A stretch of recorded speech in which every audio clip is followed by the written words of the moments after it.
G'day, Tragic here, and welcome to Mansion of Madness Turn 1! And we're doing this in Tabletop Simulator, which is just something that I'm experimenting with. I wanted to try it out. Basically, I have a couple of game designs that I wish to playtest. I thought I'd see how Tabletop Simulator works, get used to it, because I'm going to use it for playtesting. There's some interesting things going on here. The first video I made during the setup, there was a lot of technical problems with getting it functional. Like my voice came in like a whisper, and I had to cut out all the voice and then boost all the amplify the sound, and it was a terrible pain. So hopefully this is fixed.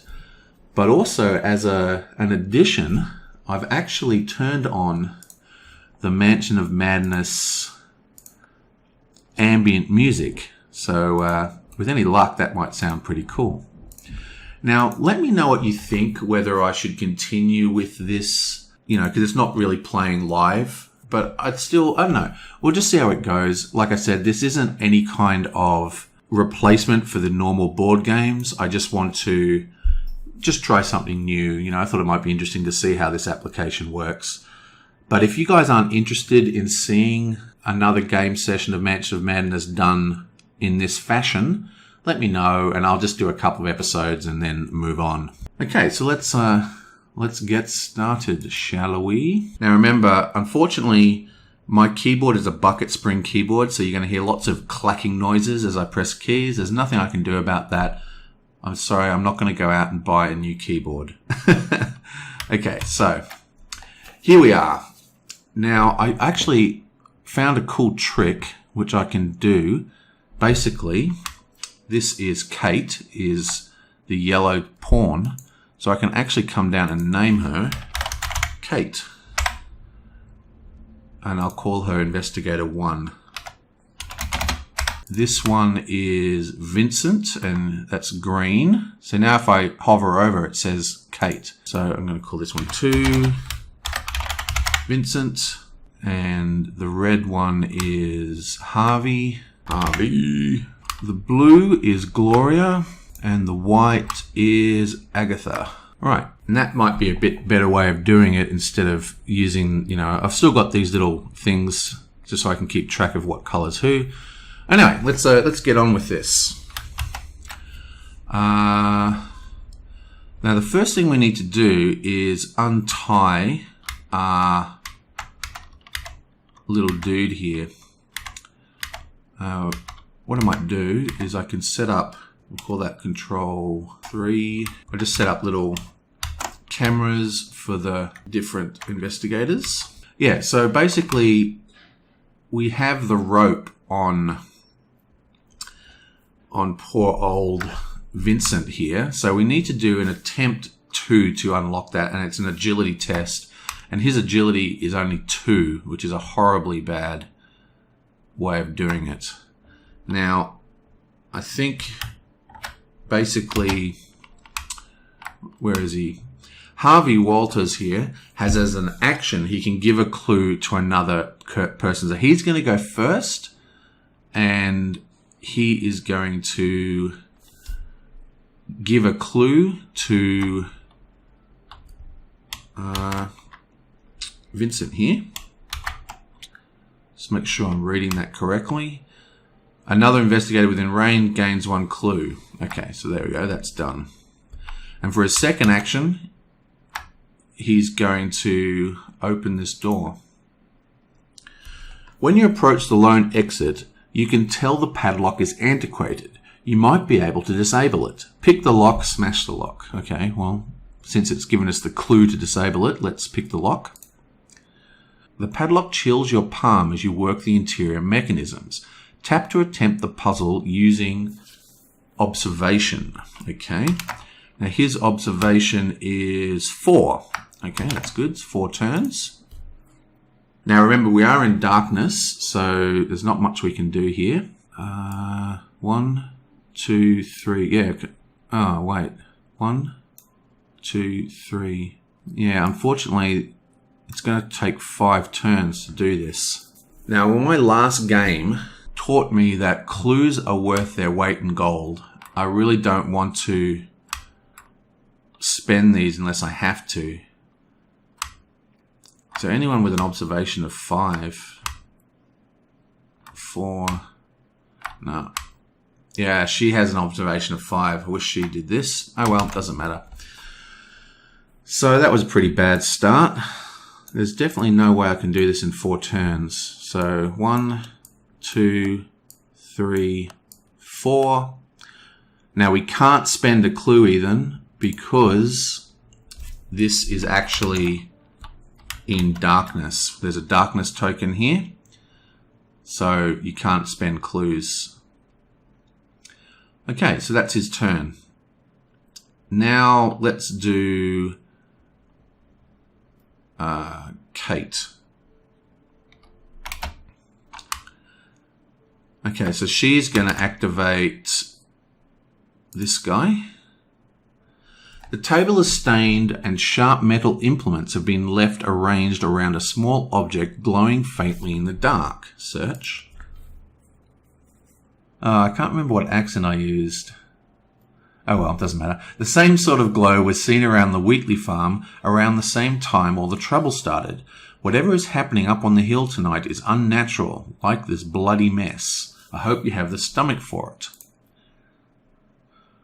Okay, the glowing object twitches and you count 3 twisted limbs covered in grey slime before the bile rises in your throat. Do a mind test. Okay, her mind is only 3. So we need to roll 3 dice. This is our first roll. Now I do have this fancy dice tray, but I'm just going to do it this way instead. Let's, so you shake it up and you can roll it like that. But what I'm going to do is I'm just going to shake it up and then I'm just going to use the R key to roll it. And we get 2 successes. Sweet. So that's 1, 2. Confirm. The glow fades when you scatter everything on the bloody table to the floor. Some poor animal was flayed here for a foul purpose. Maybe it has something to do with the plan Zubulin spoke of. Gain the forensic evidence unique item, then discard this search token. With the Griffin evidence in your hand, Zebulon uses the good hand to cover his mouth and nose. What a stench! I hope the rest of the old Wheatley experiments ain't quite so unpleasant. Okay, so basically, unique items, we're looking for, what was it? Which evidence was it?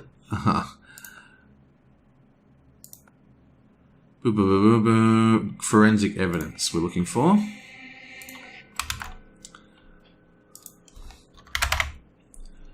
Okay, and that goes in here, and I think we'll put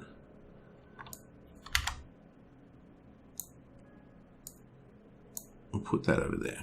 Okay, so she gains the forensic evidence, and this we'll just get rid of. We'll just stick it over here for now. Okay, now she's got one more turn. I think what she's going to do is actually talk to this guy. Zebulon said he had a plan to stop... Oh, actually, maybe we should open the door. Yeah, okay. Leave him alone. What we're going to do is open the door. You can feel how several tumblers have shifted with your careful work. Tap to continue the puzzle. Okay, we very easily do this. Bonk in one move. Okay. The padlock springs open and you push open the door. Discard this explore token. Okay, yoink.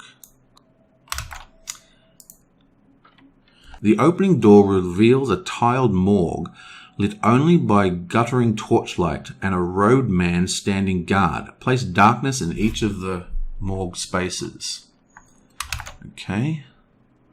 So, what's that? Where did I put the darkness? That's here. Okay.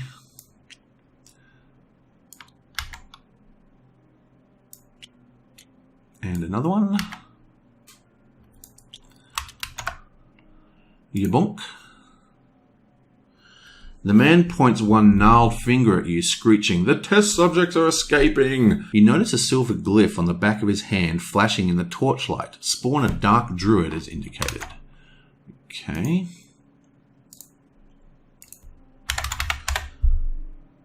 Dark Druid. Wow, there's like... Oh, that's a Dark Young. 3-2, 3-2. Are they exactly the same? 2... Yeah, so they're the same, so it doesn't matter which one I take. I'll stick him in there.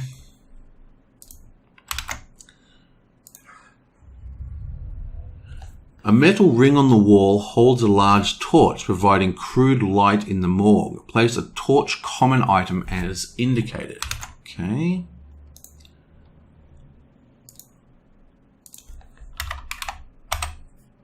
Torch common item.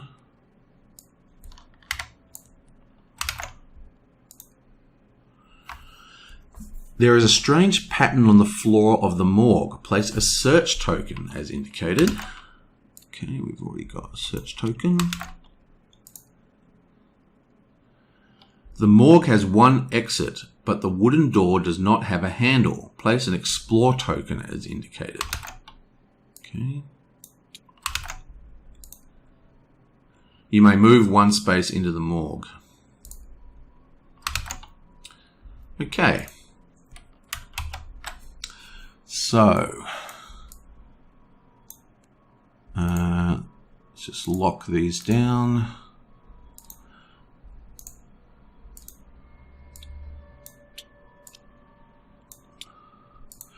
Right, and what was it? It was Kate, so she's moved in. And that's the end of her turn.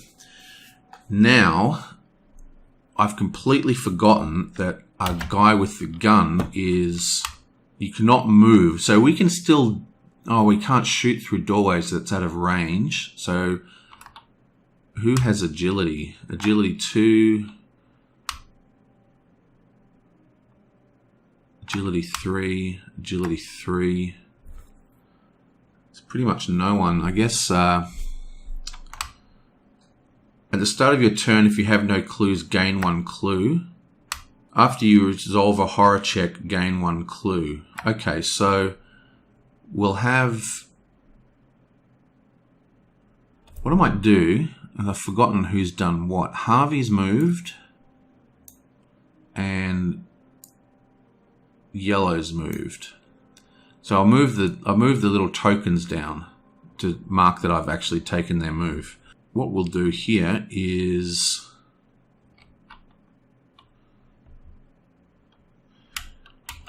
Yeah, we'll use 1 action to move Agatha into this room. And we'll use her second action to attack the Dark Druid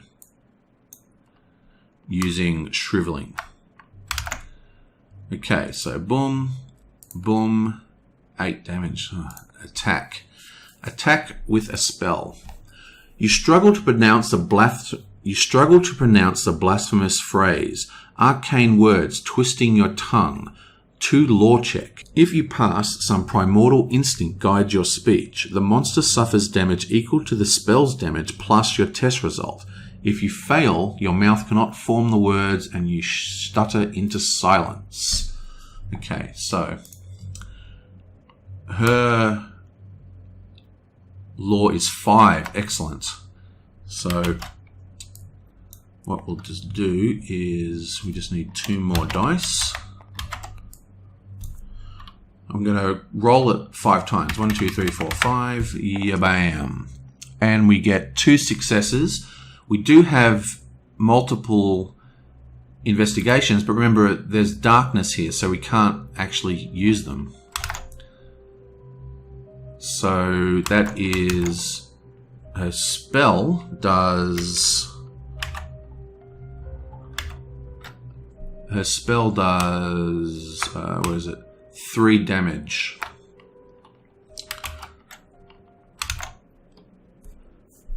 Suffers damage equal to the spell's damage plus your test roll. So that's 1, 2, 3 from the spell plus the 2 successes. Okay.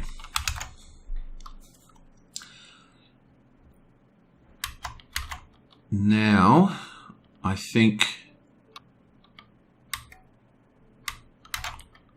He's going to try and... He's only got 2 dice, but we're still going to try and...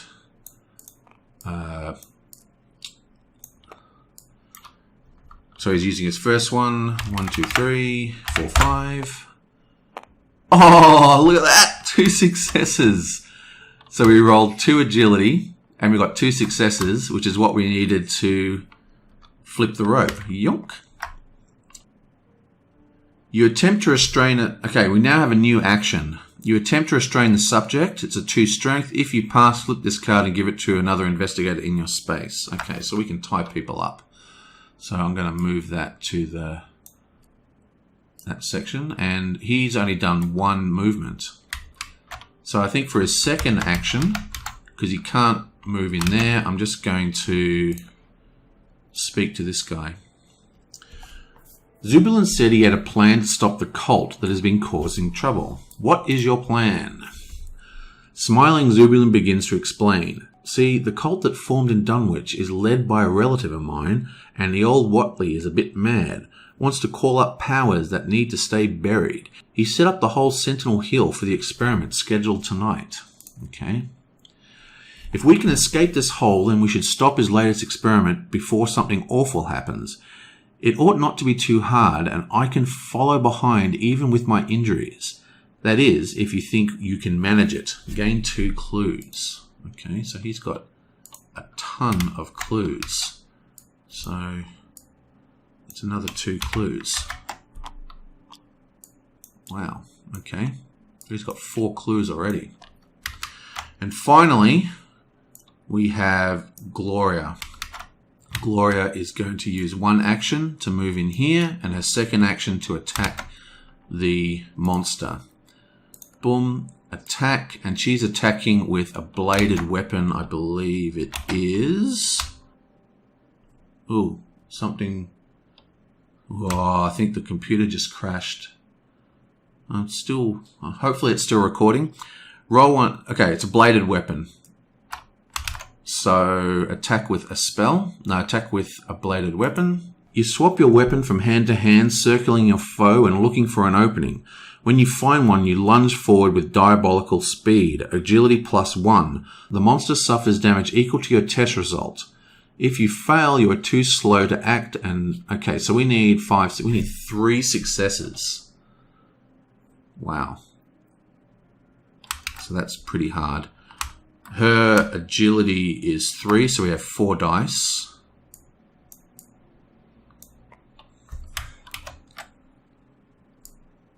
Okay, 1, 2, 3, 4, 5, 6, 7, 8, 9, 10! Yeah, bam! Oh, 3 successes! Oh, that's brilliant. So, the monster suffers damage equal to your test result, so that's 1, 2, 3, and dead. Yaboo! As the robed figure falls with a scream, the silver on his hand seems to writhe and explode in a spray of bright red. Something shiny clinks to the floor next to the cult member, who dissolves into a foul puddle of tarry black. Place the silver unique key item in the Dark Druid's space. Okay. How that didn't actually give us a horror is beyond me. Silver key.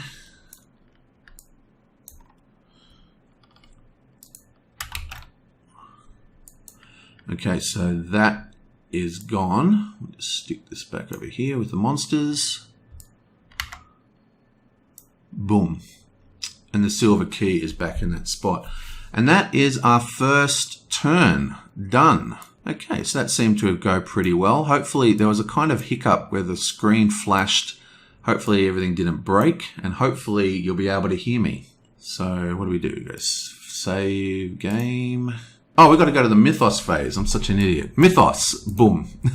in the investigator phase. Booyah. Mythos. Idiot. I'm an idiot. The mythos event affects the investigator with the lowest sanity. Okay, so no one's got any sanity damage. We have an 8, a 6, a 9, a 7, and a 9. So the doctor has the lowest sanity. Okay. Bam. You suddenly become aware of an invisible presence closing in on you. Mind 2 result. Okay. So his mind is 4 dice. Excellent. 1, 2, 3, 4, 5, 6, 7, 8, 9, 10. Yeah, bam. Oh, that's a complete fail. If you fail, you feel a wet limb shove your side. Suffer 1 face down damage and 1 face down horror. Okay, so suffer 1. I'm just going to shuffle this a few times. Okay, suffer 1 face down damage. And shuffle this one. And suffer 1 face down horror. So, yeah, I'm going to count. Yeah, what I'm going to do is I'm going to put this to how much horror they have. So, he now has 7 health and he has 5 whatever. Okay, suffer 1 face down horror. Okay, bam. And that's it. Okay, now we're finished. So let's save that. Sweet.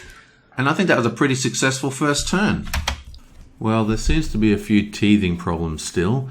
My voice was too loud this time. You couldn't hear the music. So hopefully I'll get it right before the end of the session. Now, let me know if you don't want to see a digital version of this game. I'm more than happy to play it on the board. This is just an experiment for me because I'm going to be writing my own plugin for this soon.